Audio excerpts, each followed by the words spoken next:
who just joined us online. Thank you, Peter. One of the things that I love about Peter is he is truly passionate. And one of the things that I've never seen in this ANC is someone to champion statehood. And I will always thank you for that, Peter. That's something that, is close to our heart as DC residents. And Peter has never let us forget how important the statehood fight is. So and I'm sure he is going to remind you all to continue to follow him because he does support statehood and he fights for that cause. Also leaving us this year is Commissioner Jim Nash, who I will miss as well, but I am praying that you will stay on board and help with transportation.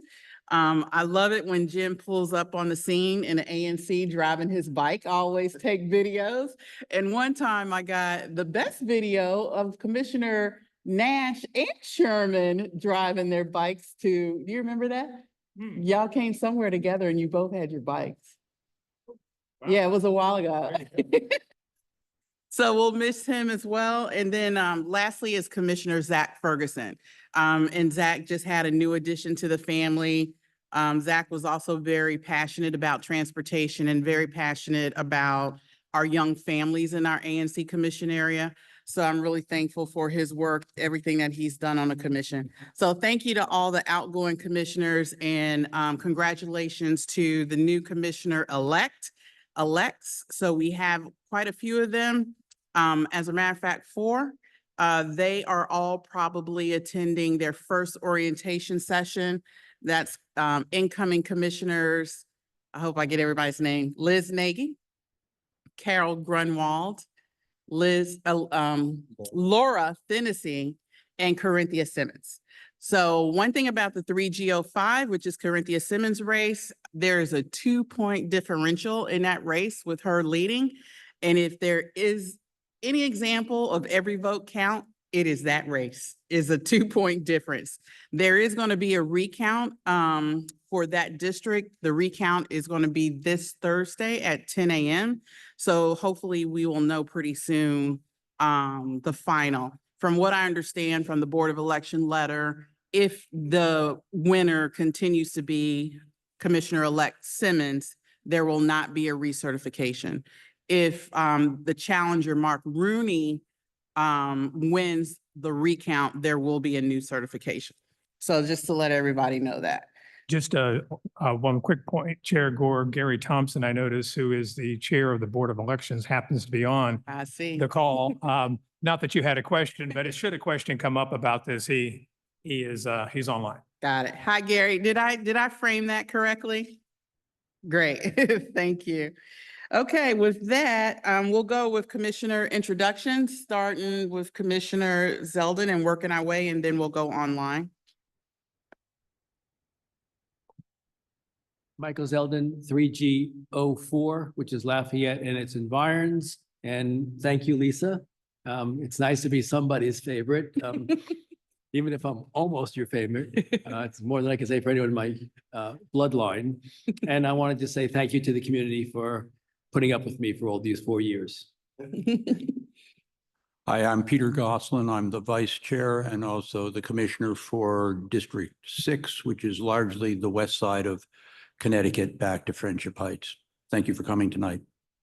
And again, I'm Lisa Gore. I'm the chair and I'm the commissioner for 34G01, which is all of Hawthorne and portions of Barnaby Woods. Thanks for coming out tonight. Good evening. I'm Bruce Sherman. I am the commissioner for District 02. And I'm Jim Nash, the commissioner for single member District 03. It's my last meeting. And I want to say to everyone in the community that, I've really enjoyed my 2 years here. And I've learned a lot. One thing I have really learned is how hard these commissioners work. And everyone in this community owes them a lot of gratitude. I'm just dumbfounded by how hard they all work.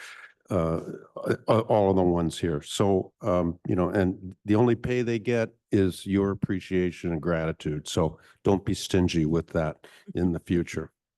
All right. Going online, Commissioner Lynch.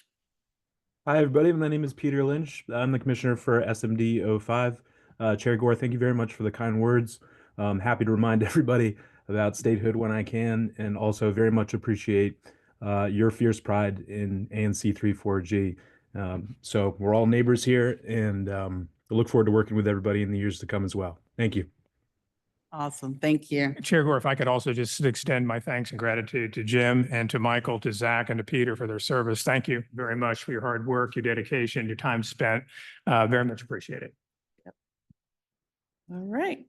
With that, we'll move on to meeting procedures. So just very simply, I just ask that everyone be polite, be respectful of folks that are in the audience. If you are online and you want to ask a question, please use the raise your hand function.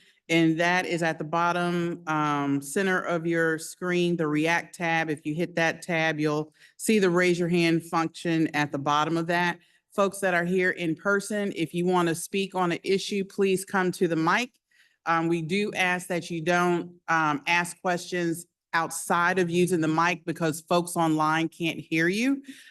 We do have a packed agenda tonight, so I'm also going to limit commentary from citizens and commissioners to 2 minutes to help us get through the agenda as soon as we can. With that, commissioners, are there any changes to the agenda?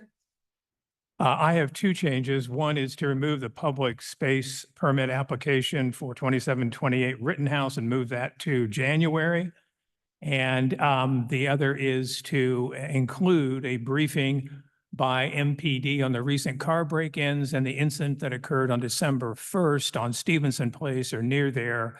That was the Secret Service agent discharging his weapon in response to suspects breaking into cars. So we have MPD. They confirmed that they would be with us. I don't yet see them, but want to add that to the agenda. Okay. Any other changes to the agenda, commissioners? I'm gonna ask that, so we, where we had at 7:20, the Rittenhouse presentations, we changed that to the MPD briefing, and Sean Moore with Lead-Free DC, I'm gonna ask that he do his presentation under the resident forum section. He has a presentation on the lead pipe program that he's been trying to do for a while. Any other changes, commissioners? Minutes on the consent agenda.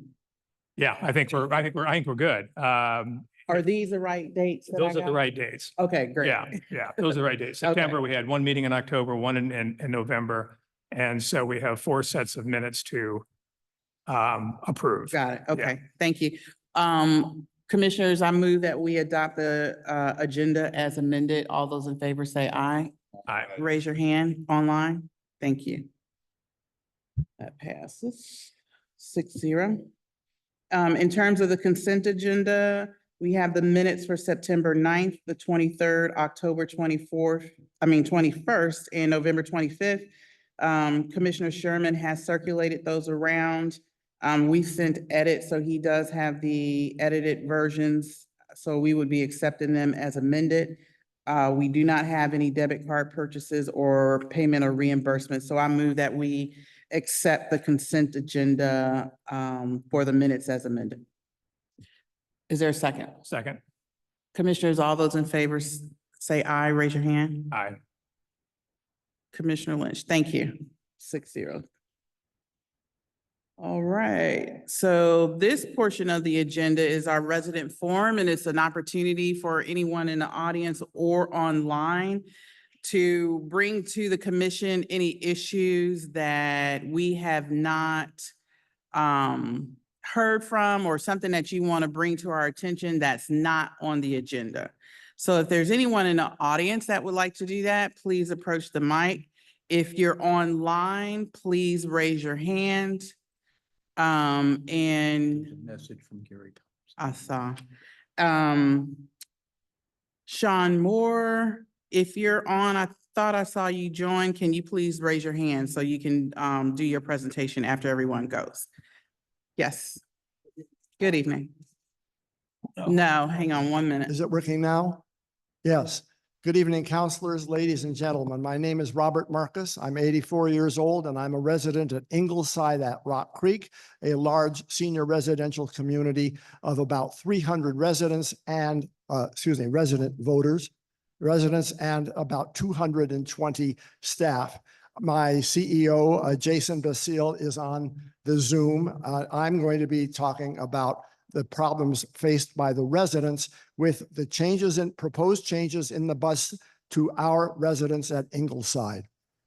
Now, the staff and many of the residents use the bus to get to either Tenley Circle or Friendship Heights to catch the red line. That's fine. And for the people who are just doing it to get to the bus, to get to the metro, that is not the problem.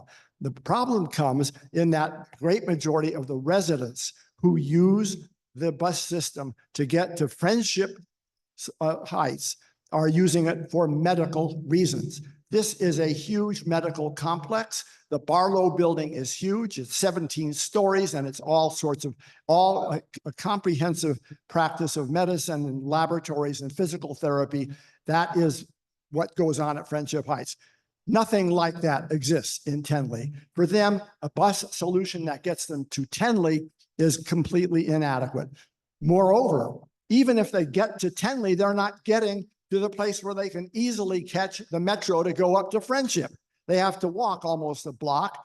And remember, I'm 84, but I'm one of the youngest people at Ingleside. A lot of them have mobility problems. To ask them to walk down Military Road as far as Nebraska is a real hardship. There are, particularly without having to cross Military Road, there are asphalt, there are tree roots.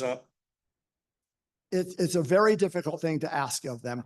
To think that they might then just wait for a bus at Nebraska. When I wait for a bus, it's on average of 10 to 12 minutes. So you're saying, get these people there, get on the bus, go to Nebraska, get off the bus, wait another 10 or 12 minutes, get on the bus, the C3 bus, which will come up and take them to Friendship. That's unreasonable. And I think this has to be rethought. There is no reason that the C181 or 87 bus couldn't do a tiny little detour and go all the way to the Tenley Circle metro stop. At the very least they could do. Anything else is just being punitive to this elderly population. Thank you. We will have someone later on in the agenda. We will be speaking on that issue a little bit more time. So it'll come back up again. Hi, my name is Lee Schenecker. Last Saturday, December 7th, as a citizen, I attended a meeting of the ANC Transportation Committee. Its emphasis that day being on WMATA's Chevy Chase DC portion of the Better Bus Plan. One of the changes would require those going to Lafayette School to depart a bus, I believe, at the intersections of McKinley and Nevada, a 3 to 4 block walk to Lafayette and up a hill. I would briefly like to suggest that the narrow 2-lane, 2-block passage on McKinley Street between 32nd Street and Broad Branch can be changed. While I now live at Ingleside at Rock Creek, for 50 years, I lived at 5543 30th Place Northwest, a very short distance from the narrow 2-block passage in question. In 1990, I was a member ANC 3G, and my program emphasis 1987 to 1990 was transportation. And I was somewhat responsible for keeping cars on both sides of the street as a traffic calming procedure. However, under the Federal Highway Act of 1991, I believe you can remove those cars on McKinley Street for 2 blocks between 32nd and Broad Branch Road. Thus, if you want to provide a better access to Lafayette School, and who wouldn't, under the Better Bus Plan, then remove parking from one on the side of McKinley Street between 32nd and Broad Branch Road. However, if you do so, you may well open up a lot of through traffic to automobiles which now use Morrison Street, Military Road, and other Chevy Chase DC routes to avoid the traffic calming and delays on McKinley Street. I think a better solution is needed. Thank you. Thank you.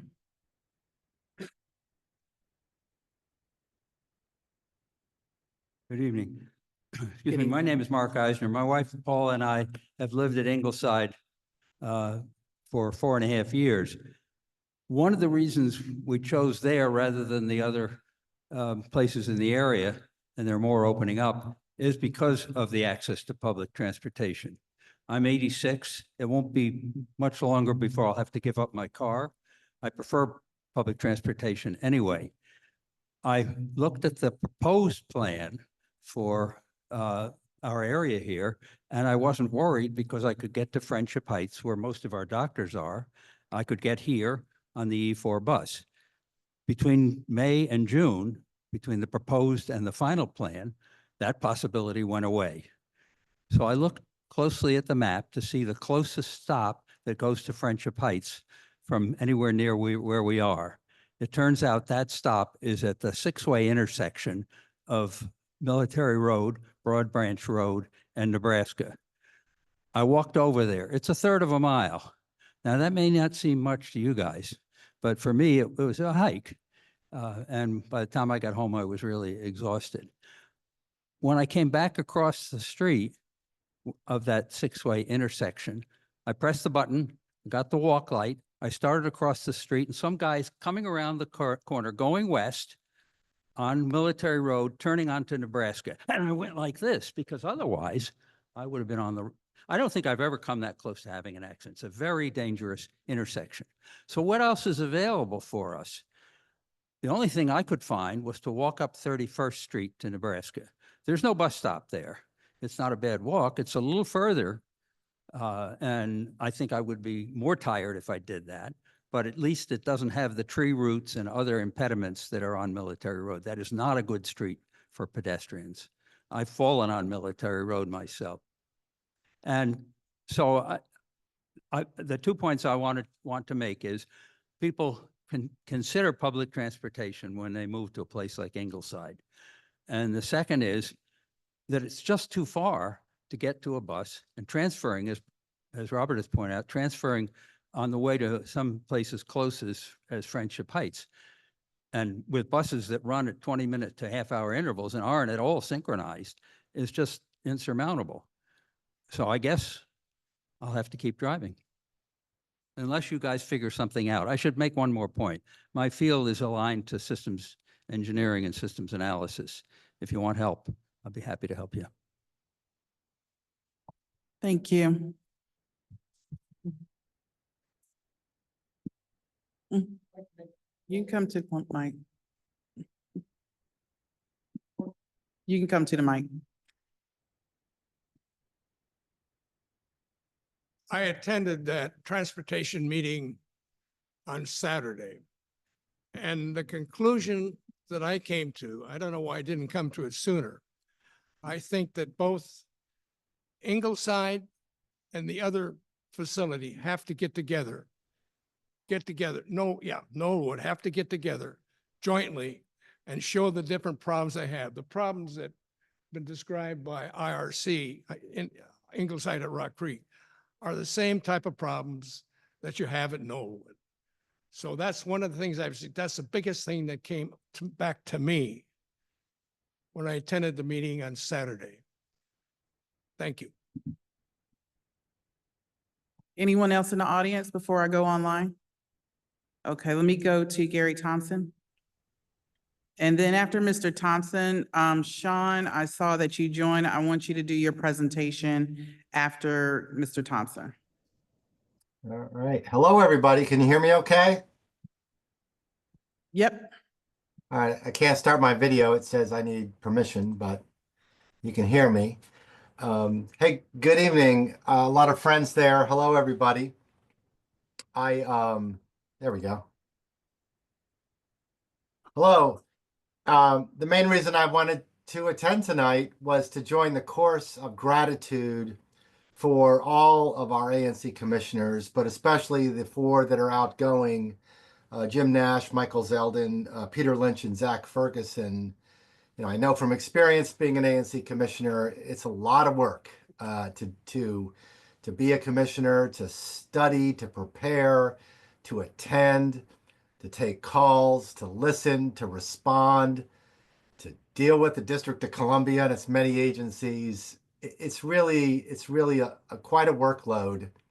And I just want to thank everybody, including the three that are continuing. So congratulations to you for carrying on with it. But, the four outgoing commissioners, I wanted to take a moment to say thank you. It's deeply appreciated by everybody in the community. When I became an ANC commissioner, I had little kids. So, I know Zach, I wish you the best. And I think, Peter, you might have some younger children too. Good luck with that. And, maybe you'll take it up again in your elder years. It's a great community, and we're very lucky to have so many fabulous commissioners take this position term after term. So thank you. Secondly, real quick, I just wanted to, in my capacity as chair of the Board of Elections, I wanted to reiterate that we are carefully attending to all the recounts. I am paying careful attention to all of them, but obviously, in particular, ANC, our ANC number 5 seat, to make sure that the process is fair and transparent. The candidates, the challenger, everybody can attend and observe. Our registrar is fabulous. They've done this many times. They know exactly what they're doing. They know exactly how to conduct a recount. We have very well established procedures that they're following very closely. And I can assure you that, they are very independent and neutral, and they're just, they're going through the details of what it takes to complete a adequate and a reliable recount. So, stay tuned. As Chair Gore said, that's Thursday at 10 a.m. It's going to take the better part of the day for them to get through everything. There's several ANC races that are quite close. And so, I just want to let you know that I'm watching that closely to make sure that it goes well. And so, with that, I'm always available if anybody has any questions on the election front. We had a very successful election season here in DC. Everything went really well at every SMD, every ward. We can really hold our heads high that democracy was well cared for in the District of Columbia. And to the three of you that are continuing, thank you for continuing. The next 2 years might be a very interesting time in our democracy. So, hang in there and keep the fight going, including for statehood. Thank you. Thank you. Thank you. William Cox. Online. Hi, everyone. My name is William Owen Cox. I am the Ward 3 MOKers. That's the Mayor's Office of Community Relations and Services Office. And I just want to introduce myself and let all the residents and ANC members know that it's nice to meet you. And if you have any issues where we can connect you with city services, please reach out. I'm putting my information into the chat. So there's my manager's email, Kendall Gibson, who I believe you might have met, and then myself. So please, if you have any troubles that you need to reach out to city services or just need any sort of help that the mayor's office can help you with, please get in touch with me via email or giving me a call. Thank you. Thanks. Nice to meet you. Sean Moore, are you available?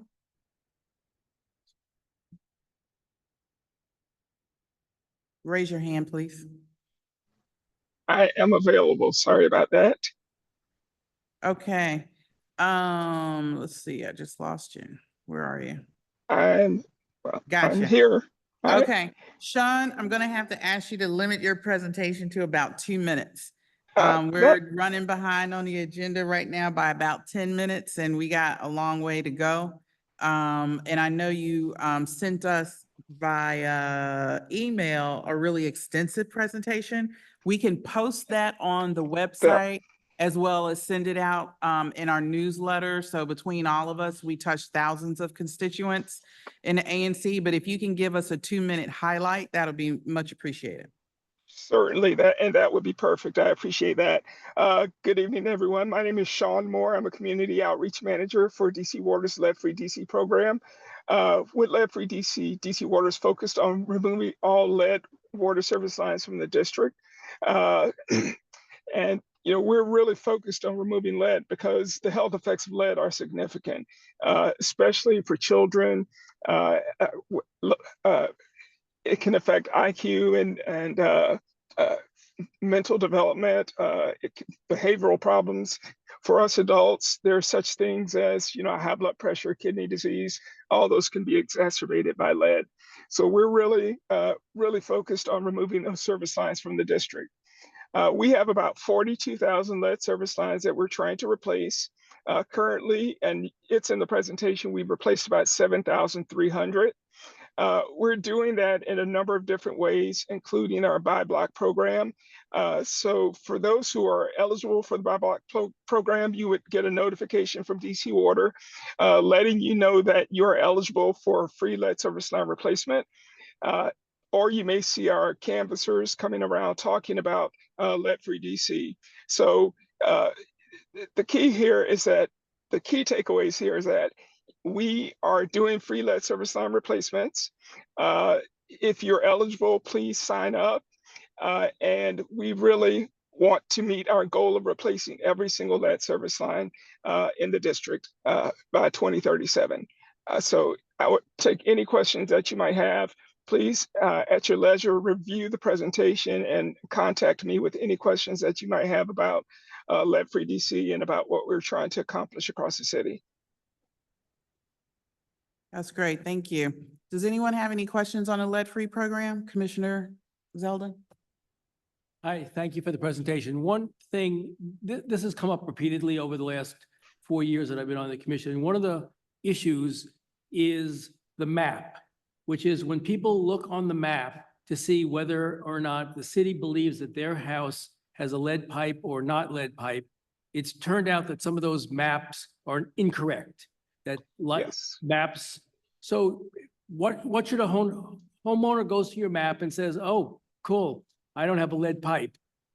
There's no assurance that they actually don't have a lead pipe.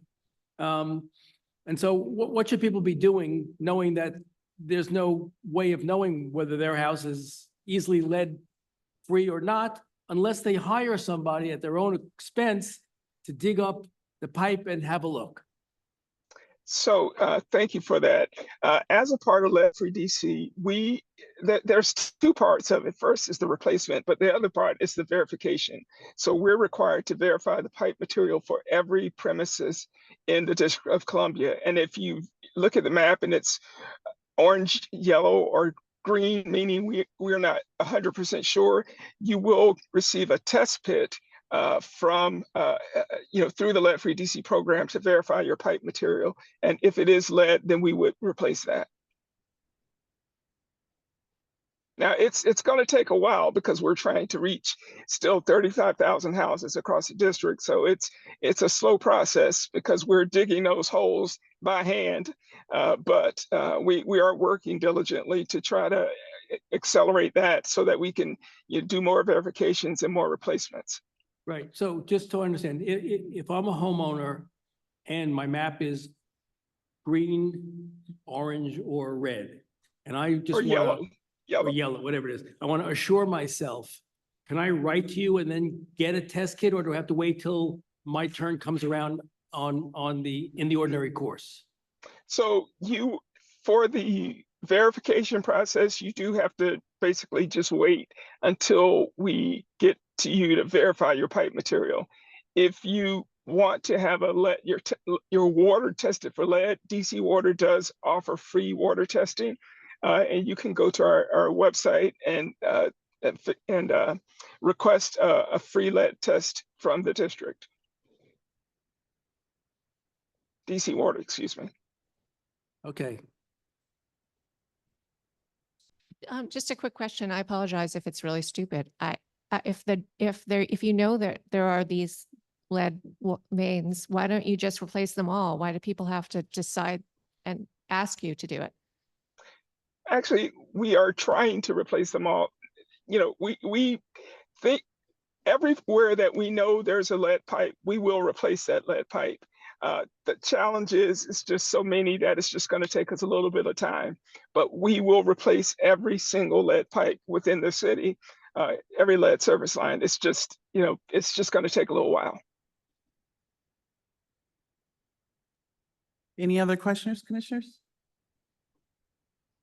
All right, that's great. One more question from the audience. I don't hear super well, but I saw on the screen over there, somebody called Michaela was giving an email address. If anybody else here captured that, I tried it twice and failed, so I would be very happy to have that address. We can talk about it afterwards. Yep. See me, don't leave without seeing me. I'll give it to you. Do you have that right off there? Okay, great. Okay, Sean, thank you. That was a great presentation, and a shout out to D. Smith for helping you in the chat. Great information. Nice to see you again, D. Thanks, D. And hopefully we'll have you back at some point in time. The presentation, I definitely encourage everyone to go to our website. I'll send it to Commissioner Gosselin so we can get it posted, but I'll also send it out in an ANC email, and hopefully commissioners will do so too. It's a really, really good presentation with great information in there. So thank you again. And with that, we'll go on to the next topic of the agenda, which is the MPD briefing on the recent Secret Service, car break-in issue, and then what you can tell us about the Secret Service shooting. So if So much. Chair Gore, if you don't mind, I'll Sure. set this up. It appears that most of the recent car break-ins that we become aware of occurred in my single-member district, starting in the overnight period from November 30th to December 1st on 27th Street, and then in the early AM of December 3rd on Stevenson Place, 30th Street, 29th Street. There were a number of reported car break-ins. We have captured video and still photos from the outside cameras and the Ring doorbell type installations at people's homes and provided those to the Metropolitan Police Department. I reached out to MPD Second District, so Lieutenant Marlon Oliver and Captain Darren Haskis are on now, and they'll brief us in just a minute on the investigation. Many of the residents on 30th Street, Stevenson Place, and 29th in my district expressed concern about the break-ins, but also about the circumstance of a Secret Service agent discharging his weapon. Apparently, and we'll turn to MPD for the details on this, there was an altercation and he discharged his weapon, and residents have asked a number of questions about that, which I forwarded to the Secret Service and asked the Secret Service to come tonight also and brief us. But they indicated that because there is an MPD Second District investigation going on, they would defer to the local jurisdiction and, of course, our local police to provide details. They said they would answer questions after the investigation is finished. So any of my constituents who are on the call tonight know that I did reach out multiple times to the Secret Service, but I'm very happy that Lieutenant Oliver and Captain Haskis are with us. So with that, Lieutenant and Captain, if you would like to go ahead and give us the latest on the investigation and anything you can tell us. Secret Service said you might be able to talk around some of the issues about the discharging of the weapon. We'd be happy to hear those details too. So thank you. Good afternoon, everyone, or good evening, I should say. Lieutenant Oliver here. When it comes to the situation with the Secret Service, we all know that the Secret Service works under a different set of, how should I say, protocols than MPD does.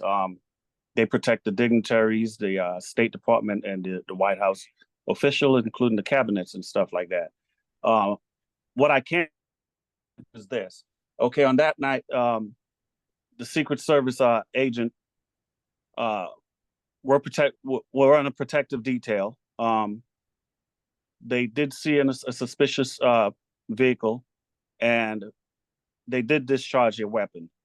Outside of that, yes, there's a dual investigation going on between the MPD and the Secret Service. Outside of that, we really can't say too much about investigation at this time. However, whatever made that agent discharge his weapon is being investigated right now. So a couple of things, Lieutenant, just staying with this particular issue, the Secret Service, for those who don't know, many do, Treasury Secretary Janet Yellen lives on Stevenson Place, and this is the protective detail for the secretary. So it was nearby that residence that this incident happened. Do you know, or can you say if the suspects, those that were suspected of breaking into the vehicles, were armed? I do not know that, do not have that information. I don't know if they were armed, and I don't even know if there were suspects that were breaking into a vehicle at this time. Okay. Whatever made the Secret Service react in the way, I would say this, he's more than likely following their protocol in the situation, given that he is on a protective detail. Right. Okay. With respect to the car break-ins, any update on the investigation? Any leads on the people that are doing have done the most recent break-ins? So I got your videos. I looked at them. I'm going to say the same thing they've been saying. You know, sounding like a broken record at this point. We are investigating it. We're not getting like license plates or anything like that. It's just randomly that they're doing it. They may target one weekend and just go for it and hit a few cars. So right now, I don't know where the investigation is as far as how much leads we have on the break-in. But I can tell you this: they are investigating it, and what I have done is I have increased the patrol in those areas that are affected by car break-ins. We have put out a lot of flyers on windows of cars that we're seeing with property in them, and we're still seeing a lot of that in vehicles as we do our community walk. That's where we are right now. We're still working on it. Right. Okay. So no, right. So no leads at this point in terms of who might have been behind these. Not that I know of. Okay. But you do. Right. As you indicated, you do have the video. I know that in my case, I shared video with you and Captain Haskis. In fact, one of my constituents who was very helpful in this regard, Remington Williams, is on or was on the call. And I just want to thank him for being proactive and providing that video, because it's obviously very helpful to have something to go on in terms of who might be doing this. Just so that you know, and Lieutenant, you and I have spoken about this many times, I routinely remind my constituents not to leave possessions inside the vehicles, to use their Ring doorbells or have them installed. There's an incentive program in DC. We remind people about that frequently.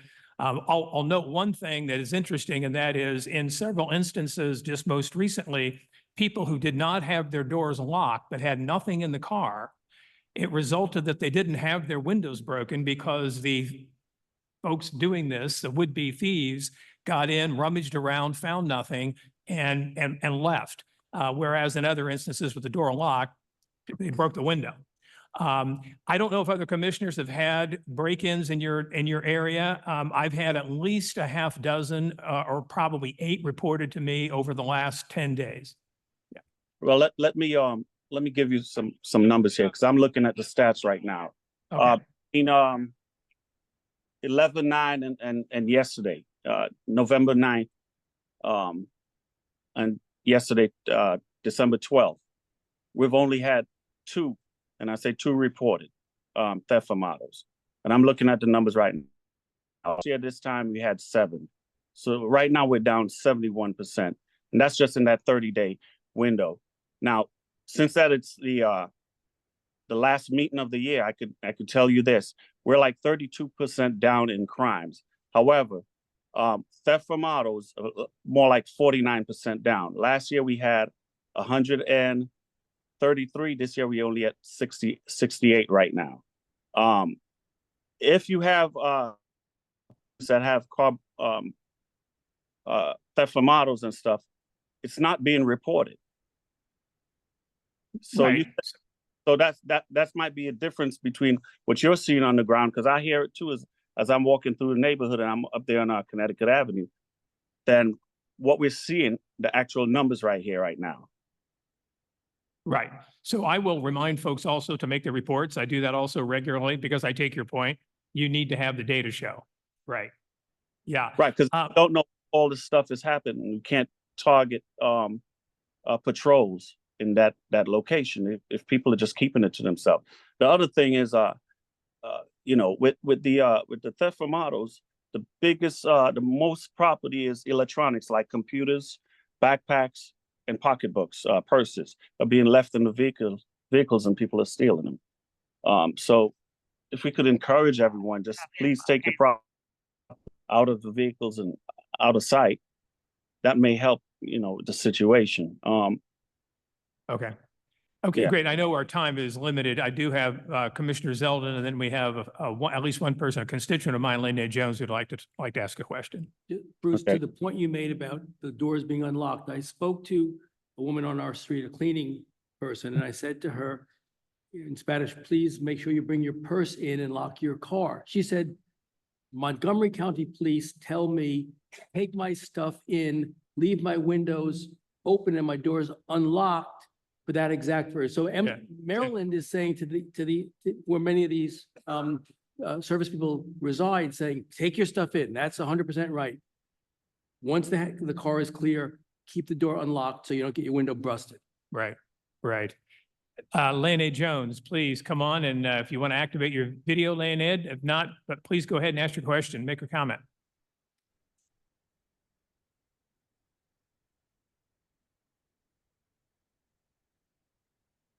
Leonid, can you hear me? If you're available, I see your hands up. Sorry, I had the audio blocked and I Okay. apologize. And if you, yep, You can hear me now, right? yes. Okay, just a brief question about the statistics for carjackings in Washington, DC. If you could if the lieutenant would give me those statistics.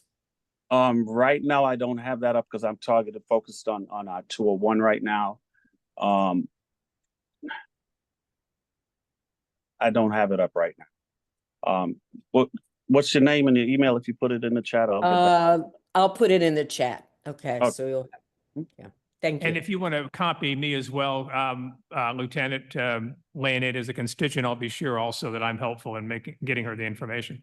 Okay. Let me just say that I have decided not to buy a new car because I have white hair and I think I would be a target if I am out at night with a very new car. Anything that's, at this point in my life, I'd like to buy a racy car, but right now I'm sticking with my 20-year-old car.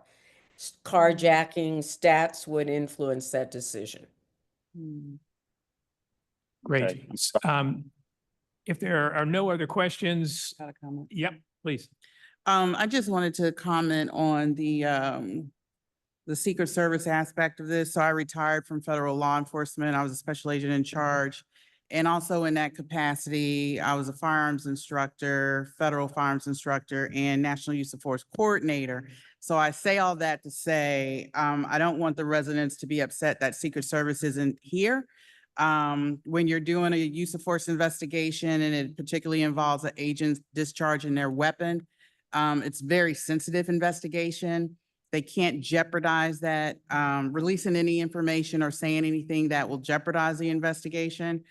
Those investigations generally will go over to the U.S. Attorney's Office. In addition, we typically had to get either the U.S. Attorney to decline or accept the case.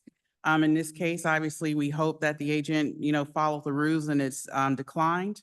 And in addition to that, just for the general public's awareness, federal law enforcement follows Department of Justice use of force policy. So I don't want to comment on that. I retired about 4 years ago. It could have changed since I retired, but they will always follow DOJ. It could be online, but I think the lieutenant really summed it up. Whatever made that agent discharge his weapon, there is a threat that he perceived, either to himself, his fellow officers on the scene, or someone else in the public. Serious deadly threat. So with that, I just want to make sure folks understand it's just not an arbitrary decision that Secret Service is making at this point not to show up.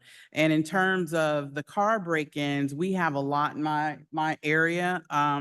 Haven't seen as many recently, but I'm suspecting around the holidays we might see a little bit more. So just to reinforce, to make sure everything is out of your car, don't leave things that are high-end items inside the vehicle. We still see a lot of that in our neighborhood. So just please pay attention to that. Thank you. Can I say something? Make a comment? Yeah. Sure. Okay, so it's the Christmas season. We go, obviously, people are getting stuff delivered to their homes. We like to encourage everybody to use the Amazon Dropbox. It's free. It's outside of the district. Maybe inconvenient for some of you guys. If you could have like a next door neighbor pick up your packages and stuff, that would help out a lot when it comes to the theft. I appreciate everybody, and everyone have a happy holiday. Great. Thank you, Lieutenant. Thank you. Same to you. Yeah, I already have a packet missing. I don't know what happened to it. So with that, we'll move on to the next part of our agenda, which is discussion and possible vote on a public space construction permit. Commissioner Nash is going to spearhead this one. Sure. Commissioner Nash? Okay, yeah, this is a public space application. And what the applicant wants to do is to put in a curb cut on 28th Street. And this property does have alley access. And according to normal DDOT rules, if a property has alley access, it is not supposed to have a curb cut. In addition, I've been in touch with the people who live there. There is a petition with many, many signatures opposing this move. And I see here Allison Fitzsimmons. Allison, would you like to come up and speak about this? Allison lives right next door to this proposed curb cut. Yeah. Oh, okay. Oh, all right. Okay, so all right. So I briefly introduced the subject. We'll now listen to the applicant, and I'm sorry, you have 2 minutes. Yeah. Although I suppose each one of you could have 2 minutes technically. 2 minutes each? Yeah, Okay. you could. So Yeah, that we way could do it that we way. Just combine If- it and I will speak for only So go, about okay. 30 Anyway, seconds and I will take over and take the rest of the time. okay, please identify yourself and we'll start the timer.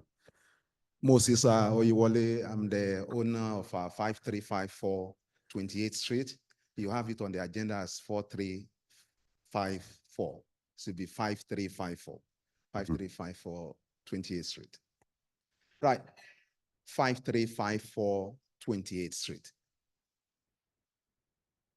Sir, do you need any of you submitted to us a series of documents? Do you Yes, need sir. any of those up to show? I send all of them to Commissioner Nass. Yes. So you have all the copies of the information we are presenting.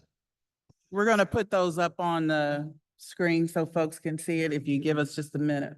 Thank you, especially if you can give us the pictures of the back. Yeah. Yeah, that would be very good.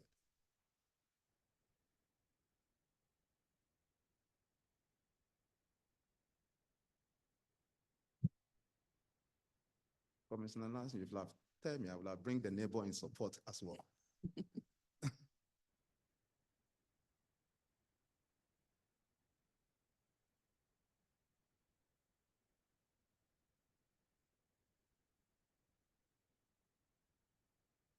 Let's have the third one, not this one. The third.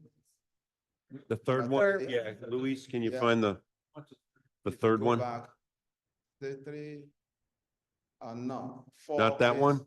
I want the one with the pictures, please. Four, yeah, that's five. Five. Yes, no, There's another one. The next one. The next one. Okay. I want to. Yeah. This is the one. Okay. Thank you for giving us the opportunity to come and present our case to you. My intention or our intention is not to go contrary to what the neighbors don't like. In fact, our intention is to make sure we do what the neighbor like, and at the same time, what is possible. What is happening here, we know the rule of DDOT, that DDOT doesn't allow a curb cut if the house have an alley. We know that, but there's an exception, even at the DDOT. The exception is if having a garage at the back will cause a lot of problem for the homeowner. And this is the case we have here. As you can see in the picture they present on the screen, we have about 5 feet difference between the alley and the level of the backyard. You can see it. You can see the embankment. You can see the bottom of the fence. So that is why we are asking for it. If it's possible to have a garage at the back, we have the garage at the back, but it's not possible. And I also want us to know that we are pulling the whole house down. We are demolishing the whole house to build a new one.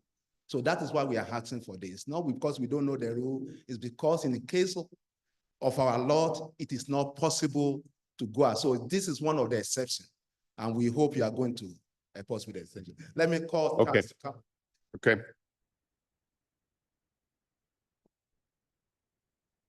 Good evening. Yeah. Charles Please Cornell. identify yourself. Charles Cornell. Wait, is the mic on? Excuse me? Can you hear me? Tells you Speak need into to the mic. speak right into it, yeah. Right into the mic. Oh, okay.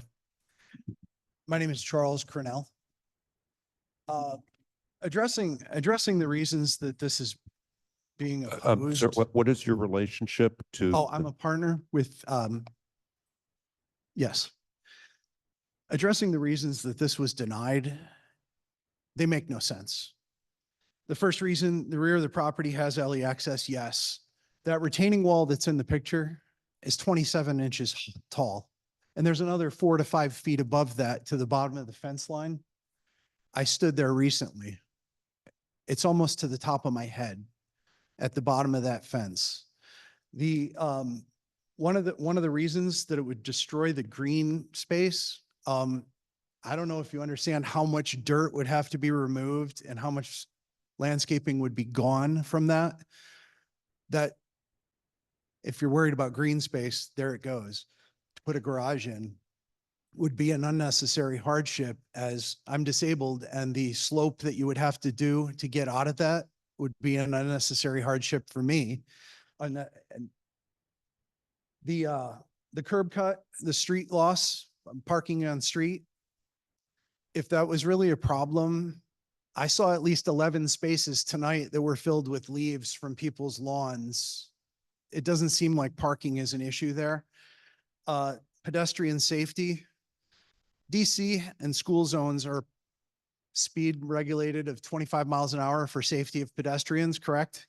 So I would assume that the speed in the driveway is going to be a lot less than 25 miles an hour. Not to mention the fact that when I was a kid, they told me not to cross in between parked cars. So I would assume that a driveway would create a space where somebody could actually park in the driveway, create a space for someone to see both directions while crossing the street. It makes no sense to have people have to cross in the middle of the street between parked cars. So I think that these reasons, they don't seem very valid to me. Thank you. Appreciate your time. Okay, I think now we can turn to the residents to present why they think this is a bad idea, the curb cut. This is Allison Fitzsimmons. Hi, I'm Allison Fitzsimmons. My husband Jason is on the call, but he's with our 2 little girls. So I am the adjacent property owner, or my husband and I are the adjacent property owners at 5342. We have two little girls. We've lived in the city for 15 years, DuPont, Woodley Park, Chevy Chase now. We put together the protest because, first of all, it's actually applicant's duty to prove that the alley access is, I guess it's inadequate or not possible. So the lot that we're talking about is a 10,000 square foot lot. It's actually the same width and size as ours is. And yes, there's a retaining wall, but applicant has a raise permit to raise the entire house. So they will invariably be doing a ton of work back there. It is not a burden to change a retaining wall. Retaining walls are made, built, and taken down every day. DC has retaining walls everywhere. In fact, the neighbor next to us has a driveway with a little garage with a retaining wall against our property. So it's very clear that, and right now, I mean, they haven't even shown us, I mean, they don't need to show us anything, but there's been no plans. Like they can plan right now for the curb cut to be in the back in the alley. Putting it in the front of the house, there's only one house in our entire neighborhood. So the neighborhood's like a D shape and it's off Military. It's kind of a little odd nook. There's only one house on our street that has a driveway, and it was built in the early 1900s. Every other house that has a driveway is only because it doesn't have alley access. So like houses on Military on the corner where they don't have an alley access to get to. I'm really disappointed that the applicant was dismissive of our points in our petition because they were well thought out. In particular, the safety of my children. Like we do actually live right next door. My girls walk up and down the sidewalk. There's a lot of kids moving. There's a lot of kids in the neighborhood. There's a lot of elderly, actually Ingleside residents come and walk. We have octogenarians on our block. So to say that okay, thank you. Anyway, it is a safety concern as well. And the other points that we also pointed out. So thank you. My husband might want to speak as well. If there's anyone online that wants to make comments on this application, please raise your hand. Folks in the audience, please go to the mic. I have a question. Yes, can you guys stay at the mic? I have a question. Can you go back, Luis, to the picture of the alleyway?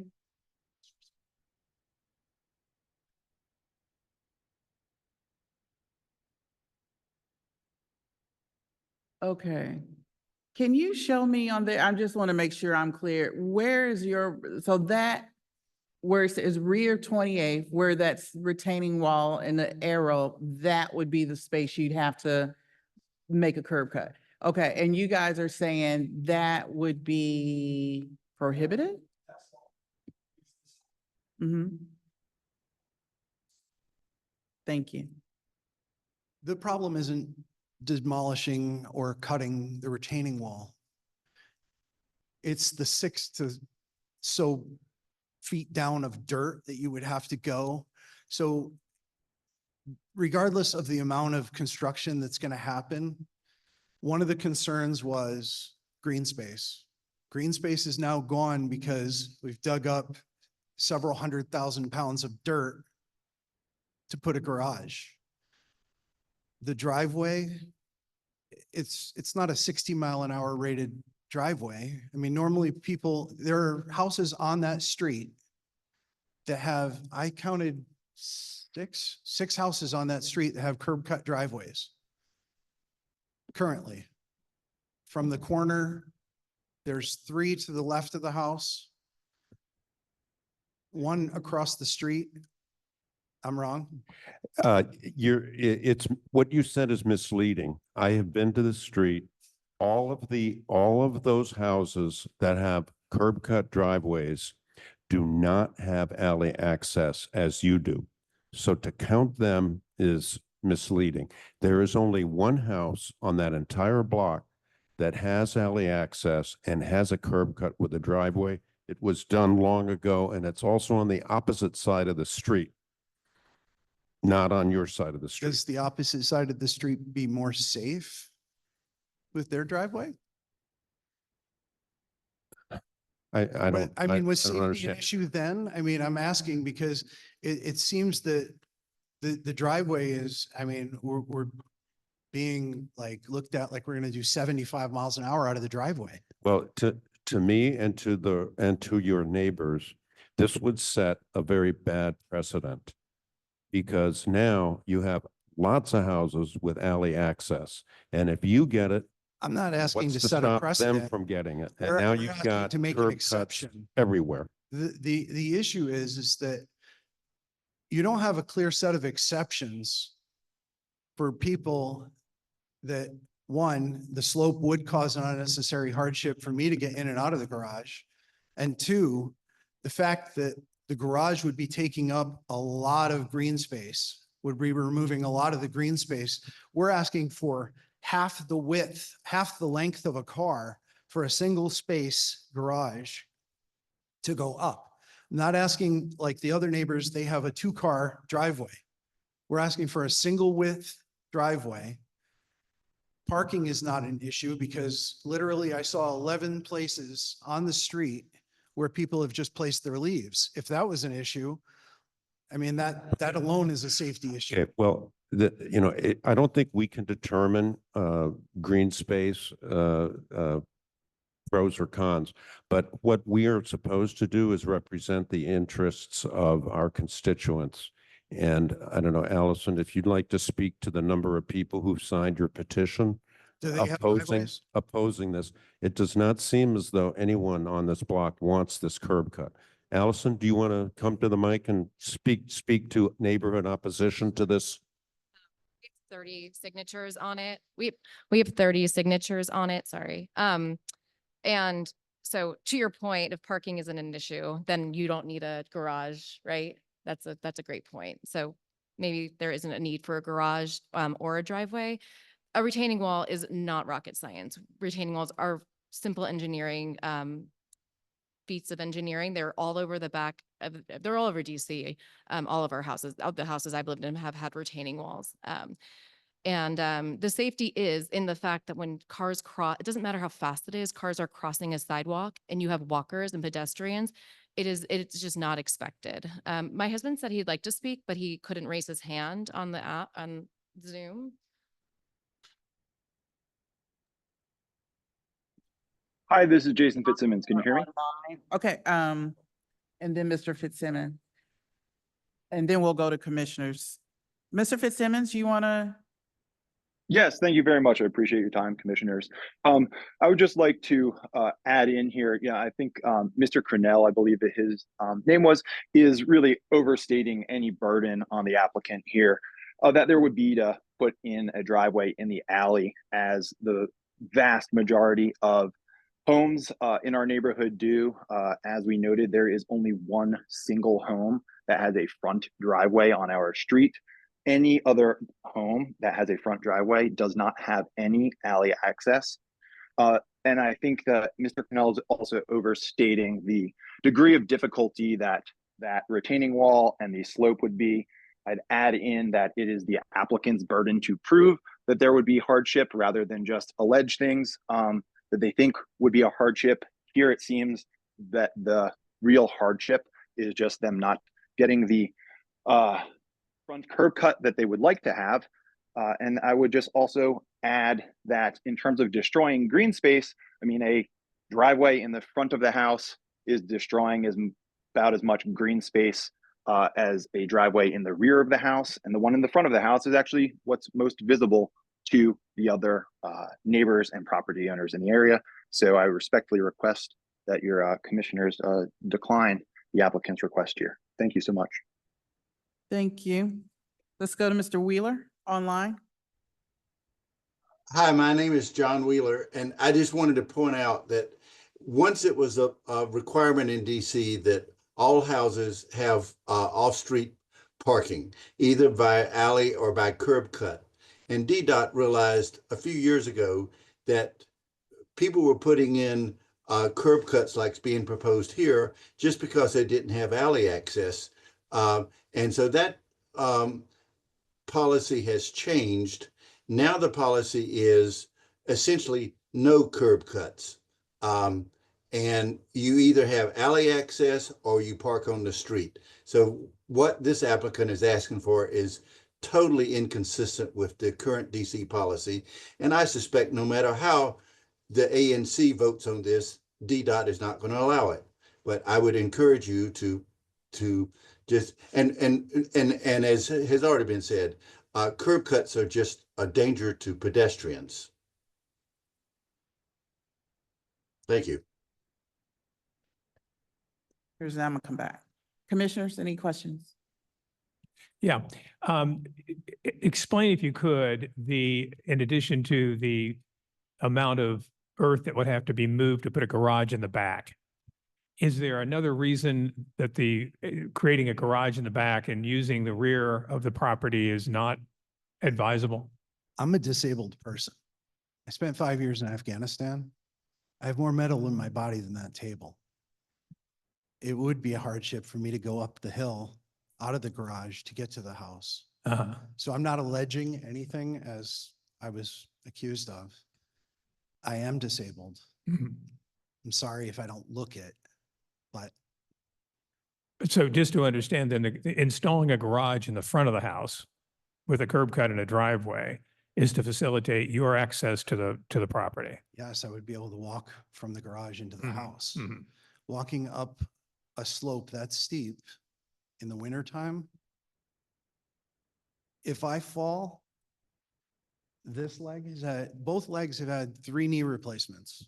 There's nothing left to replace after that. If I fall and break one of them, then what? Right. So again, just to be clear, from my understanding, Yes, sir. the rear of the property slopes upward towards your house. So if you had that's a 5.5 to 6 foot, before, that's the alleyway. right, I You understand. see the fence? Yeah, I do. The bottom of the fence is at the top of the R, which is about at the top of my head or taller. Right, So to dig down, to put a garage in, right. where the rest of them, the fence across the street, they can drive right in. I understand. If a garage were installed at the back of the property, just for the sake of discussion, and you exited the garage, would you be exiting on a level? No, you'd be still going up towards your house in the back. No, we would drive in, but we would have to exit with I stairs understand. up to the house. Okay, okay.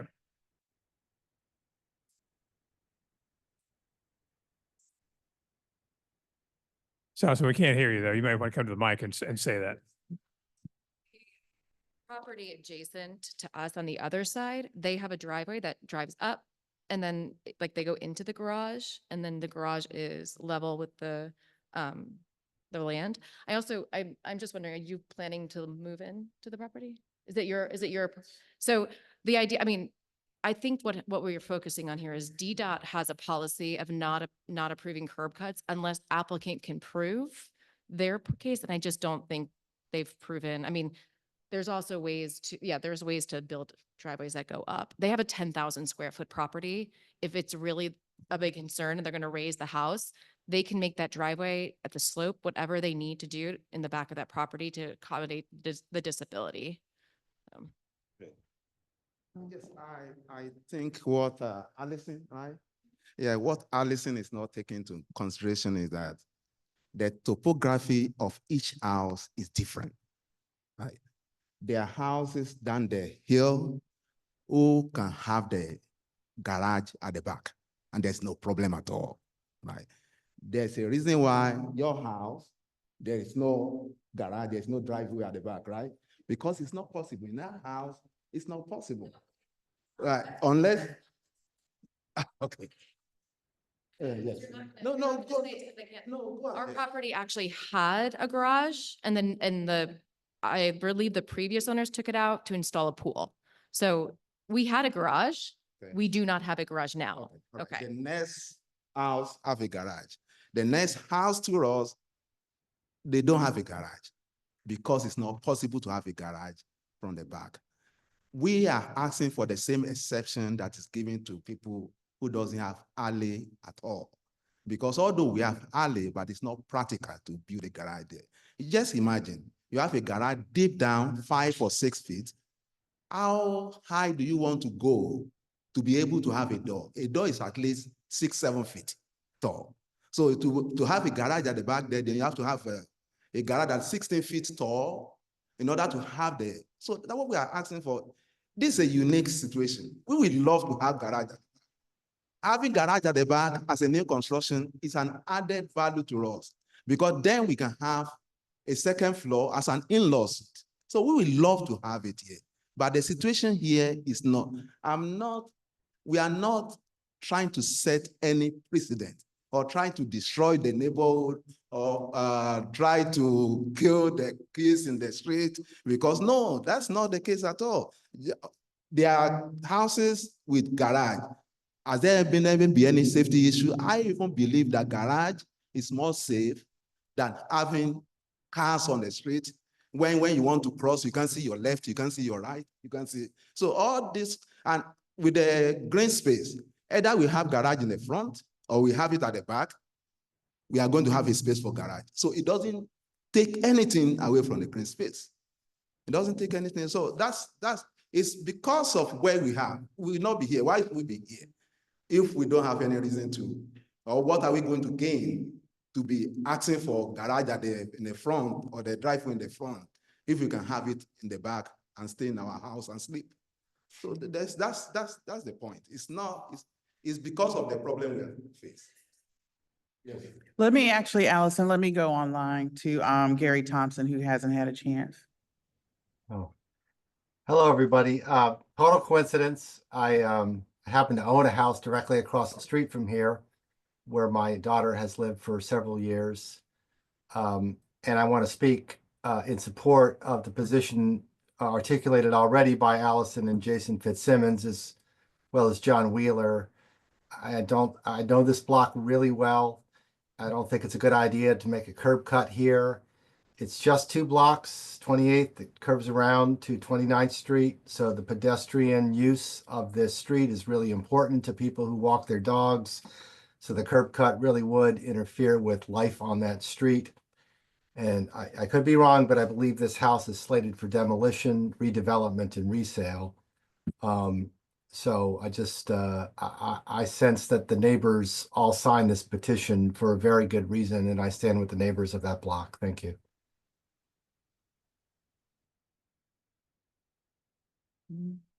Whenever it's my turn. Go on. So I just want to be clear of something. There's an existing piece of property. There's an existing house on this property. You're going to level it. You're going to dig a gigantic hole and build a big house. And your proposition is that with that level of construction, you can't figure out a way to have access. Are you moving into the house? I didn't understand the question. Are you moving into this new house? Yes, it is, because you claim disability as the basis for. Are you moving into the house? Or are you reselling? Are you reselling this property? Okay, so that I'm going to discount the disability because I haven't gotten an answer that you're moving into the house. So the proposition, as I understand it, is you're demolishing a house, you're going to build a huge structure on this house, and you can't figure out a way to access this house without a curb cut. That's your proposition? No, it's not possible. It's a yes. Yes. It's a yes or no question. That's your proposition. Yes. Thank you. Okay, and can I just add? It's not possible to do so. Yes, sir. Can I just add to Commissioner Zeldin's point? I'm looking at document 1, if you can bring that up. I mean, Luis, can you bring up document 1? I mean, if I read this correctly, I understand that there's this height difference of something like, I mean, I don't know whether the plot is flat once you get to top height, but I mean, it is, you have more than 70 feet between the alley, the side of the alley and the back of your proposed structure. Again, to Commissioner Zeldin's point, seems like you got a lot of play in there. Why couldn't a solution such as the one suggested by the opponent work, which is you have a rising driveway? You got a lot of room to put it in. You have to know that there's what we call lot coverage in DC. Although you may have that big lot, you have to meet the lot coverage. And at the same time too, let's take a look at this. This is just an exception case, exceptional case. You can deny it because you have the power to, but it's not possible to have a garage here. And I'm not here talking only for myself. I'm talking for the next door neighbor.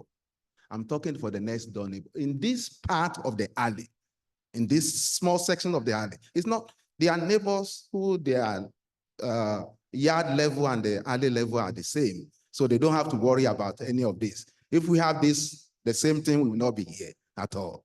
Right. This is just like not having an alley at all. Right. And what we're asking for is the safety. Everybody's question is, or concern is safety, safety, safety. We have about all even those houses that doesn't have an alley, they have a driveway. Have we ever faced any safety issue? Does it prevent people from walking their dog? It doesn't prevent that. Your driveway is not up to the walkway on the street. You are not blocking the walkway. So it's not preventing all the issue they are raising for against. It's not part of the story at all. So yes.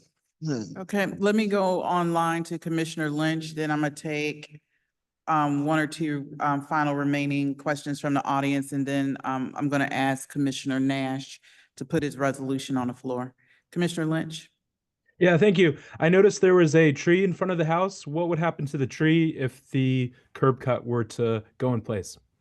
No effect on the, if you give us the front of the house picture online, nothing at all. The tree is a heritage tree, you cannot even touch it. No, so it's not going to have any effect. It's zero effect on it. Far away from the trees to the left, the curb cut is to the right of the house. So if they give us I think it's picture number 2 also, yeah, to show where the driveway is going to go. Okay, thank you. Thank you, sir.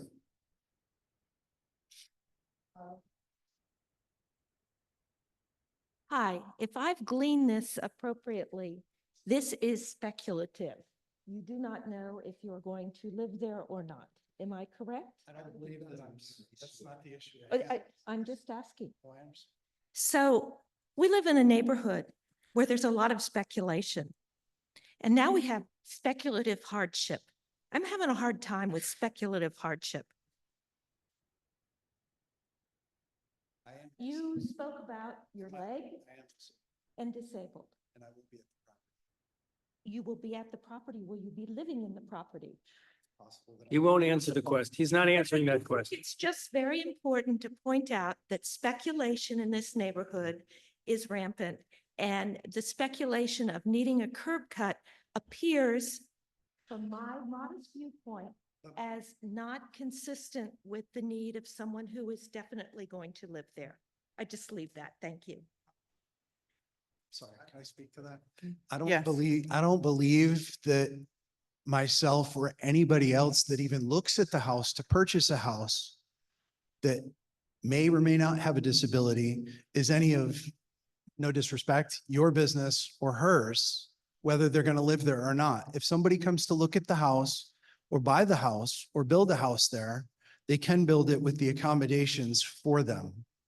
And that's what we're trying to do. No, you're sort of asking for a handicap parking spot. Let me finish my analogy. You're asking for a handicap parking spot designation in front of your house for the possibility that when you rebuild the house and resell the house, prospective buyer may be handicapped. That's how I hear your argument. I'm not asking for a handicap spot. You're not moving in. And so you've put forth a proposition, which I find incredibly disingenuous, that you have a bad leg. I get my knee replaced on January 13th. You have a bad leg. You have a bad leg, and you couldn't, if you were going to live in this house, you couldn't negotiate it. But you're not living in this house. You're not going to live in this house. I don't believe that where I live is any of your business. I mean, whether or not you want to speculate that. If everybody, Hang on a minute. Yeah, Commissioner Zeldin, I'm calling for the vote.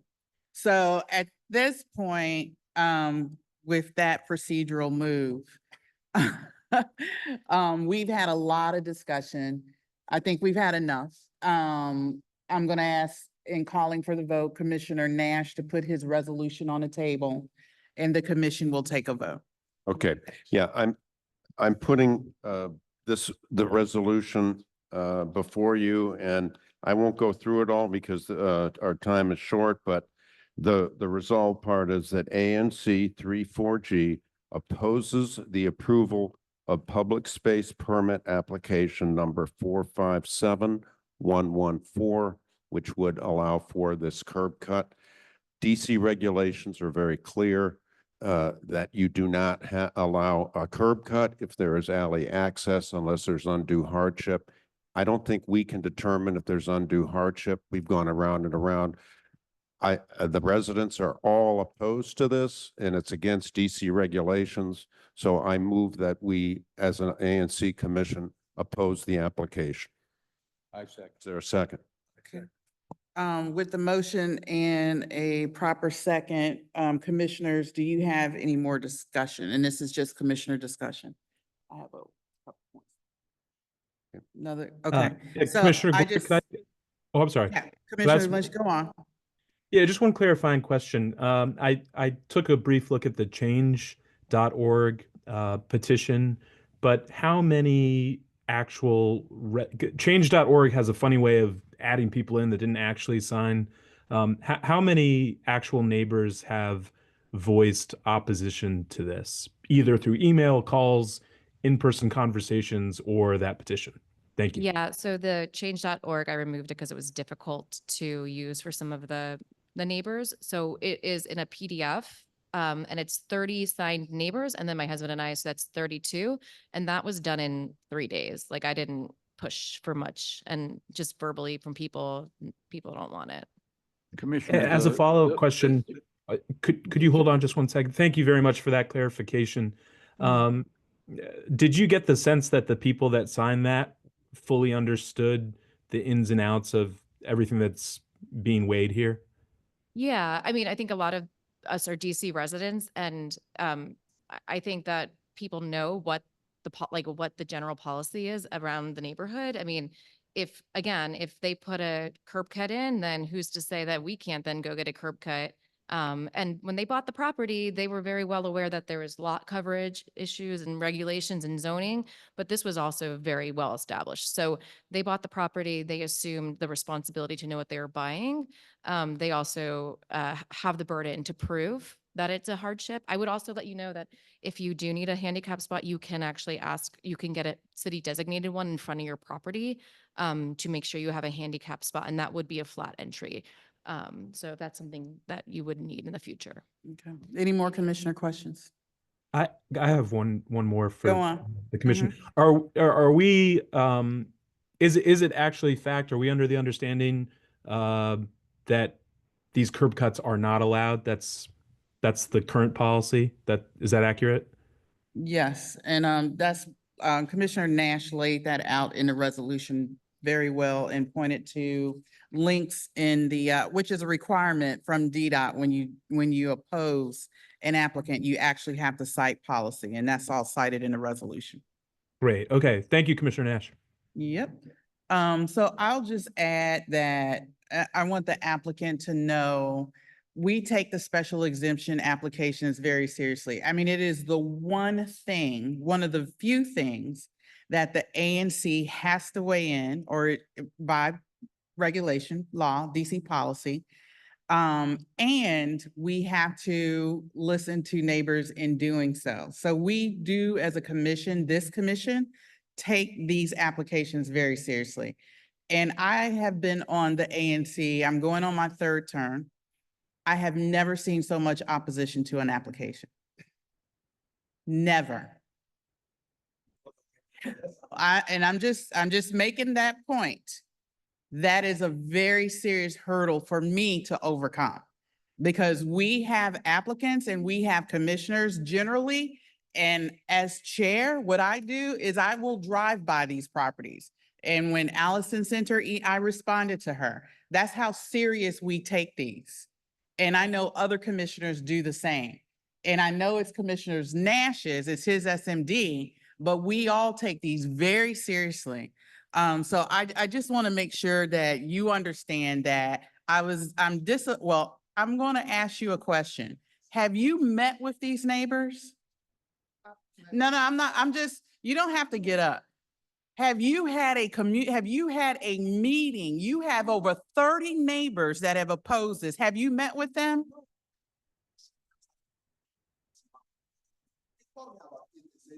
No, and I will make sure no neighbor sign it. Right, so I've not met with them, they never give me the opportunity to meet them before. Okay, you don't have to go into any explanation, but I do take that into consideration. I live off of 31st Street. If you guys have traveled on Oregon, you know there's a house that's being torn down to the bottom. I am woken up at 7 o'clock every morning by jackhammering for the past month. Yeah, so I get it, and I've seen them dig out a lot of dirt on that property. But I think it would have probably behooved you to meet with these neighbors to see what can be done before you get to the hearing. I'm going to support Commissioner Nash's resolution, and I'm going to ask the rest of the commission do so as well. So that's my comment. Any other commissioner comments? Okay, I'll call for the vote. Commissioners, the motion is on Commissioner Nash's resolution, hopefully as amended. Did you see my edits? Okay. Okay, so as amended with edits, all those in favor say aye. Aye. Raise your hand, Commissioner Lynch. That is unanimous, 6-0. Thank you. All right. I'll give you 30 seconds because I'm going to move on with my agenda. The list of the neighbor that says no, they've never. You can get it from Ms. Fitzsimmons. It's somebody know each other. They are just say sign, they are signing. I'm not asking for anything extra or yeah. Okay, we're going to move on with the agenda. You can get that information from Ms. Fitzsimmons. It's also on our website. Right. Update on the WMATA Better Bus. So Commissioner Nash, we're running seriously behind. If you can wrap this up real quick. As well. Yeah. You wanted to give it over, and I was going to mention that piece of it. All right. Turn your mic. Yeah. All right, I'm sorry, let me get my notes together here. Yeah, why don't you do that? I'm a little bit. Yeah, so the commission is considering 3 letters to council members Lewis, George, and Fruman, expressing gratitude for their support for changes that are favorable generally, notwithstanding the concerns that our Ingleside residents have spoken to tonight, which we take very seriously. The changes to the bus routes for 2025.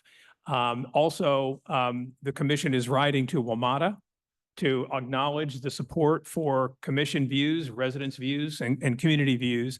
And in the context of the letter to WMATA, we want to indicate that there is one piece concerning Knollwood that we're going to ask for WMATA's further consideration on, and that is for the new bus, the C83, that will essentially restore the E6 service, which we're grateful for, and Knollwood residents are grateful for. To have that bus in the future continue to enter the Knollwood property and pick up and drop off residents at the entrance to the facility. Alternatively, WMATA has suggested they might create a bus stop on Oregon and have the residents of Knollwood walk to Oregon, which would be a hardship, as you were expressing, in terms of reaching the nearest stop in Military and Nebraska and Broad Branch, for the Knollwood residents as well to walk. It's a considerable distance from the entrance of their property, which faces west on the western edge of Knollwood down to Oregon. Imagine, of course, as you were mentioning, in inclement weather, there's snow and ice, it's impossible to do that.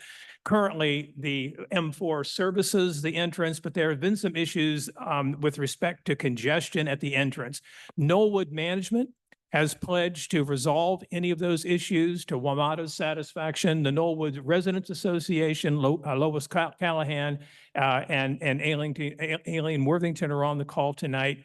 Lois and the Residents Association have sent a letter to WMATA asking for consideration of this very issue. So we simply want to work that in, and I've provided that edit to the letter. Yeah. Okay. Well, now the way we're trying to do it at the Bus Transit Working Group is we want to send out 3 letters to the 2 council members in WMATA, just a full thank you and acknowledgement without any asks or anything else. They did listen to us, and, you know, we got a lot of the E6 back. After we get that in, then we want to address a range of issues, including the Norwood one.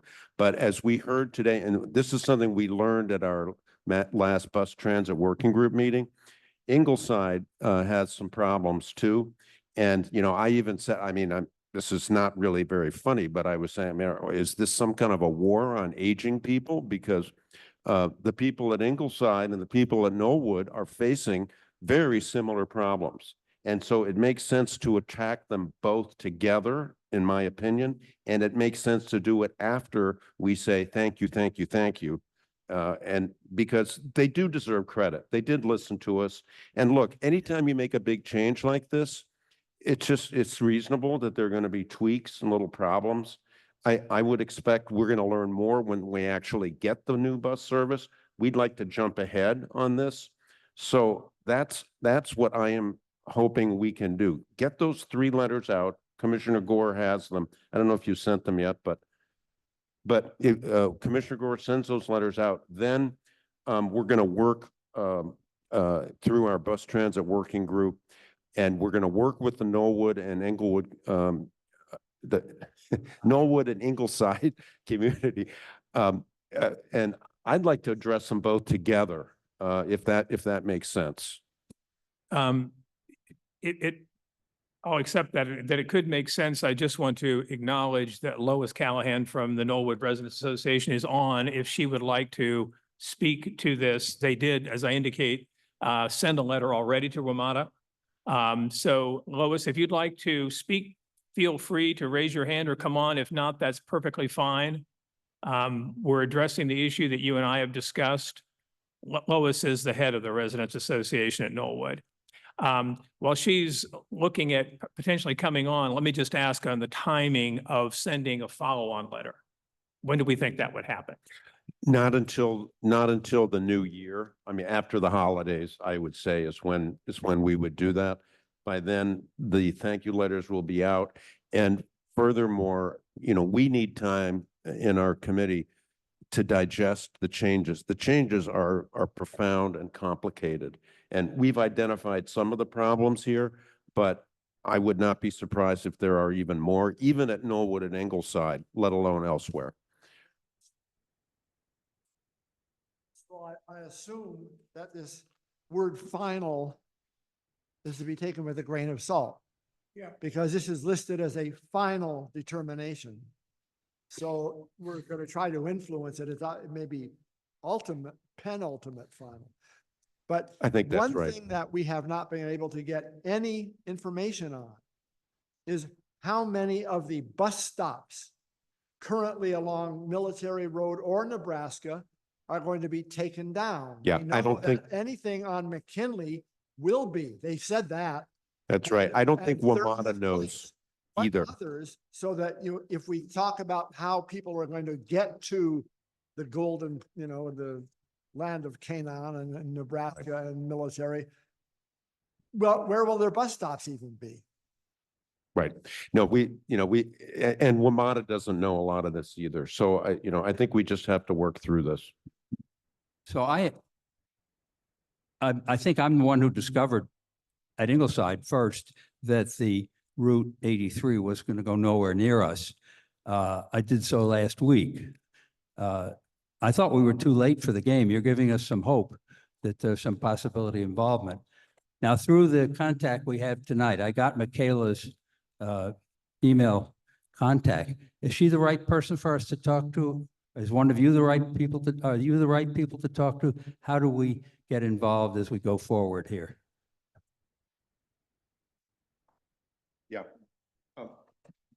Yeah, I'm not sure I got all your question, but what I would ask you to do is keep coming to our bus transit working group meetings, and we will work through this with you and figure out how to move forward. But that would probably, I mean, definitely will not be until the new year. Okay, just one further comment. You may or may not be aware that the executive director of Ingleside was in on the call earlier. And he had intended to say some things about the impact, which is in some ways more severe because we have trouble recruiting staff. And he needs to be involved too. Jason Basil is his name, and he's a good guy. Okay. So just as a final piece from my side, just if we can expeditiously in the new year with the new commission, send our concerns to WMATA. The matter regarding Knollwood is a relatively straightforward one, I think. Yeah. Yeah.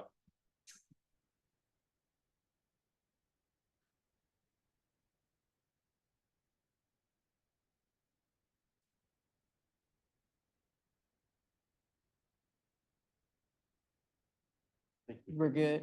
Okay, so we'll move to the next thing on the agenda. And commissioners, I would ask Yes. if you guys want to do the resolution before the two discussions on the OAG and Meringue, move to the resolution vote.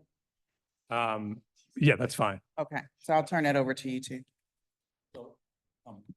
Let me speak to this. On December 19th, the zoning commission is going to take up the Office of Planning's proposal for new zoning categories for Upper Connecticut Avenue from Livingston to the Circle.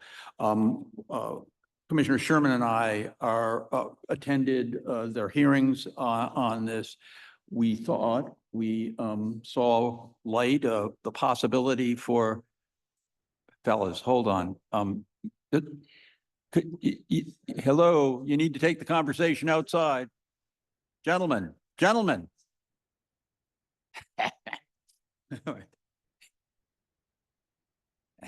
We can't hear. We're moved on to another subject. Commissioner Sherman and I thought we saw some light during the hearings. I think in the fullness of time, we've discovered there is not much. The zoning commission has all but approved this, but our understanding is the 19th, December 19th, the zoning commission will approve it. And we are bringing back a proposal that we made in June to amend our April 25th resolution calling for a single zone and a maximum possible height for buildings of no more than 60 feet and lot coverage of no more than 60 feet. We proposed in this resolution to show some spirit of compromise and raise that 60 feet to 65 feet to be responsive to OP's concern about losing a story, and proposed to increase lot coverage for certain uses, particularly commercial ones, from up to 100%. I can explain this in more detail, but I think we should put something on the table in front of the zoning commission when it votes. Will it change the zoning commission's position? I doubt it, but I think the issues that are voted, the zoning commission is going to vote on on the 19th are going to haunt us for the next multiple months. And I think we need to be on record. So my argument for voting for this. Just to say that I concur, of course, with what Commissioner Gosselin just mentioned. I would note that in the Office of Planning assessment of the impact on the amount of housing and affordable housing, both at the Civic Core and along Connecticut Avenue from Livingston Street to the Circle, they concluded, OP did, that by going to 60 feet, not the 65 we're proposing, they had responded earlier to our earlier proposal of 60 feet, there would be roughly a 50% reduction in available housing and affordable housing at the Civic Core. However, on the rest of the avenue, there would be negligible loss, meaning next to no loss of affordable or other housing. as a result of going to 60 feet. Now, by going up, as Commissioner Gosselin was indicated, to 65, we're accommodating concerns about first floor height, 20-foot height for retail, and other considerations that OP made clear in responding to our proposal. So in this, we're seeking to continue to honor community concerns about building height, about the scope and scale of development up and down the avenue, and at the same time, present something to the zoning commission that might have a chance of being accepted, given where we understand the zoning commission has been in terms of already its approval of the new zones proposed by the Office of Planning. So as Commissioner Gosselin is saying, we're not quite sure what possibility is of this being accepted, but we did want to make a further statement on behalf of the commission to the zoning commission. Madam Chair, and I completely agree with Bruce. I would strongly recommend that you appear at the December 19th hearing if you can. It may not make a difference. Number two, if they do finally come out with some proposals for the Civic Corps, for goodness sakes, they ought to be subject to review. That's my only comment on that. But please have somebody there or make some presentation or something like that. Okay, thank you.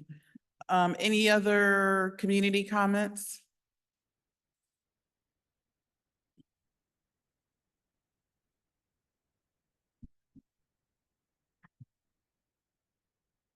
I don't really understand the efficacy of one zone, because to me that fits more into the definition of a rulemaking.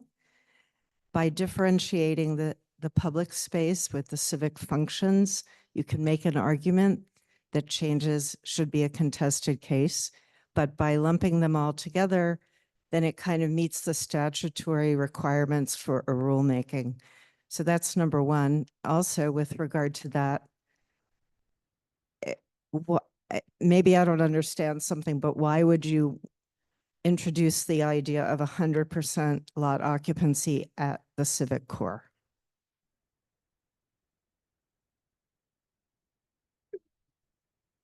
It's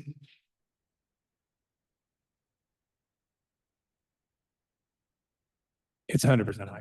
The idea here is the following, Andrea. The lot occupancy, we suggest in this document three versions of lot occupancy. My concern is that the April 25th document said 60%. So at 60%, with the small commercial lots on the other side, you would likely not be able to get a continuous storefront. Because there's not much in back, right? So that the idea would be that, I mean, what we say here is that we call for a 60% lot occupancy for residential, or 75% with inclusionary zoning, and up to 100% lot occupancy for non-residential commercial property. We want to, I mean, if they're gonna build new commercial buildings along Connecticut, we want to leave the opportunity to have a continuous streetscape storefront. That was the other thing I realized I forgot to say. I noticed that one of the concerns at 60 feet was that large retailers would reject the retail spaces because the ceilings wouldn't be able to be high enough. But isn't one of the things that we value about the neighborhood that we don't have large retailers, and that we wanted to continue to be able to offer retail space to small, local, independently owned businesses? So why would we then go out of our way to create large, high ceiling spaces that would be unaffordable to the small businesses? I have to apologize. My hearing is so bad and I've lost my good hearing aids. I simply do not know. I got it, Commissioner Gosselin. I got it. Okay. Yeah, I think, Andrea, the idea here is to, at this point, have something that would stand a reasonable chance of consideration before the zoning commission, as opposed to standing on principle on it. I certainly take your point. So that's essentially the reason. To be clear, though, the 60% lot coverage still holds for the civic site. We're not talking about 100% lot coverage at the civic site, to be clear, right? One more comment. One more question, actually. You don't have any proposals from DIMPAD yet, do you? Or am I wrong? Not yet. They're Not still. yet. They haven't been And I released. guess what I would say at the December 19th thing, whether it's in written communication or or in person, ask the zoning, it is the zoning commission, right? Yes. Ask the zoning commission to sort of, if you can, I know this is maybe naive, hold off until you got at least some proposals which you could review. I mean, it seems absurd to me that the zoning commission would be making a decision on something like this without one single proposal. And my guess is the reason they don't have one single proposal is because they know it's a hornet's nest up here in terms of people on one side and people on the other side and people on one side, people on one side. I would simply say, wait until, suggest to the zoning commission in letter and in person, if you're going to make it in person, hold off until we have some proposals to review. Maybe that's not possible. I don't know. So let me just ask Lee, let's say our information is correct and the zoning commission does approve the OP proposal for the zoning changes Right. on December 19th, which is what we're being told is going to happen. Right. Does saying nothing constitute a better position than saying something, particularly if we're trying to show some spirit of compromise? And at least in my view, we're trying to correct a problem with our lot occupancy number from our April 25th to 2024 resolution. Is nothing said versus showing some attempt to reach a compromise with the zoning commission a better stance? I'm sorry, because of the acoustics, and maybe I'm having a problem with hearing. I didn't quite understand what you're saying, Peter. I guess all I'm saying is you don't have, to the best of my knowledge, you don't have any proposals yet. And I think that's because developers are scared to death. And I'm simply saying, see if you can put that to the zoning commission. Why do everything? I think you're talking about the 4-block area from Chevy Chase down to Livingston Street, if I'm not mistaken. Just ask them to hold off. I mean, I've said enough, okay? Okay, let's go on to the next comment. We have to wrap this up because the center is about to close in 8 minutes. And all that equipment. Claudia. Okay, just very quickly, 2 quick things. 100% lock occupancy is a little frightening for the houses that abut those sites or adjoin those sites. That's number one. But number two, just remember, the larger the site occupancy, the taller the penthouse, because the relationship of the penthouse is to the building. So you're X number of feet set back from any one side. So you could get taller and bigger. And I think that's important because the penthouses now can include residential. And so we're talking about more stories. They're just set back. So I think it's important when you look at that equation, not to lose sight of those two things. Thank you. Yeah, look, I want us to be able to compromise on height. Absolutely. I'm not sure why, as part of that, we feel the need to compromise and give them 100% lot coverage. This whole thing, our community has been compromising all along with this. Majority of people don't want housing there on Old Civic Court. It's going to happen. A majority of people don't want buildings over 50 feet, 52%. 70% don't want it over 60. Right now we're getting 80. And what they first came back with was 93, obviously a ploy to just go down to 80 and look at our big compromise. We've been compromising all along, and the people who aren't in favor of this have been ignored all along. So I'm not sure why we want to give in on the 100% lot coverage. The contiguous isn't that important to me, and we do want to keep our small businesses. But again, it's very important to get the 65 feet. So 60 would be better. We've compromised enough. Well, look, I mean, we presented, certainly Commissioner Sherman presented all of the survey results at the zoning commission meeting in April. We've talked to them repeatedly about the concerns in this neighborhood about overbuilding and about letting, we can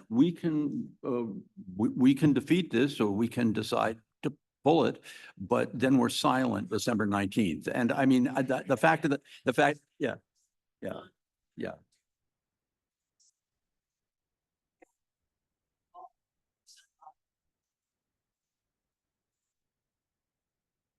Well, I don't, I mean, I leave it to my fellow commissioners how you want to handle this. We are. Okay, I call for the vote. Okay, I move that we approve the committee, the resolution that Commissioner Sherman and I have put forward, and forwarded immediately to the zoning commission. Is there a second? Second. So commissioners, the vote is on the resolution as presented by Commissioner Sherman and Gosselin. All those in favor say aye or raise your hand. But then you don't put your hand down. This is all those in favor. Okay, hang on. Okay. All those in favor, I'm gonna do a roll call vote. Commissioner Gosselin, Yes. Yes. Commissioner Gore, yes. Commissioner Sherman, Yes. Commissioner Nash, Yes. Commissioner Lynch, No. Commissioner Zeldin. Motion passes 4-1. Okay, thank you, commissioners. And quick discussion on OAG. And I said I was gonna come back to Anna and Laporte. On the OAG council discussion and then the Murray Field, and I would ask that we forego committee reports and jump straight down to commission business. Could we actually even hold off on the, OAG and you do Murray? yes, although I think we can Yeah. we can hold off on the, I would Okay, suggest. but- Very simply on the commission met in executive session with Joshua Turner of the Office of the Attorney General about the letters and memos they have written about ANC's authorities to enter into certain kinds of agreements, particularly binding agreements. I think our takeaway from the meeting is that there's considerably more ambiguity about what ANCs are allowed and not allowed to do. One thing there is not ambiguity about is the Attorney General believes they are the chief legal officer of the city, and that the OANC, the office that oversees ANCs, are welcome to consult with them, but the AG gets to say what the law is, interpret the statutes. We are now trying to get a meeting. We are again trying to get a meeting with OANC that exactly mimics the format of the meeting we had with the AG's office. Yeah, on the Murray issue. So Murray is proposing a small change to the BZA order with respect to the color of the posts that will be used and the netting to keep balls from leaving the field at the ECC property that they're building their athletic fields. This was discussed at the task force meeting. The Murray folks have shared a packet of information with the commission. We're reviewing that now. They've also submitted this to the zoning administrator for the zoning administrator ruling. I've been in touch with the zoning administrator to ask, in fact, if they need something from the ANC just to make sure that we're crossing Ts and dotting Is. And I just got a note back about an hour and a half ago to say that they are looking at it now and will let me know. So that's the update. Okay, thank you. And regarding commission business, from my understanding, Commissioner Ferguson, the treasurer, has stated that we did not have any January bills that he needed to prepay. Everything will roll over on the ANC's credit card. Third quarter QFR is done, right? Third and fourth? Yeah, we've taken care of all that business. I think the last thing Your email today? it was about to identify when we approved it in the minutes. And we'll have So when we that. have the minutes done, it'll show it. Got it, okay. And then, the ANC will be hopefully meeting before our first official meeting in January to do some succession planning. Make sure we have our equipment returned. So outgoing commissioners, if you got keys, whatever you got in terms of equipment, make sure you turn those into us as soon as possible. If you hold office, make sure you transition with your new person coming in. And in terms of the January 25th meeting, election of officers, we got to approve the annual report. Once we get all this stuff done, hopefully we'll have a Civic Core update. And with that, Miss Anna Laporta, did you want to say anything? I know you had your hand raised and you said you had a question on the garbage before we adjourn. No, I didn't. As long as Commissioner Nash's resolution passed, that's We what. can't hear you. Okay, That's better. okay. I was just, as long as Commissioner Nash's resolution passed, that's what we were hoping for. Because there's no reason why they can't put a driveway in the alleyway if that's what they want. Okay. So we voted against Right. that application and they will take it up with DDOT and they can put forth more evidence and it'll be up to DDOT to make the exception on it. Okay, thank you. Okay, all right, thank you. With that, we're adjourned 9:01. Could you put your chairs up? We were supposed to be out of here 2 minutes ago, but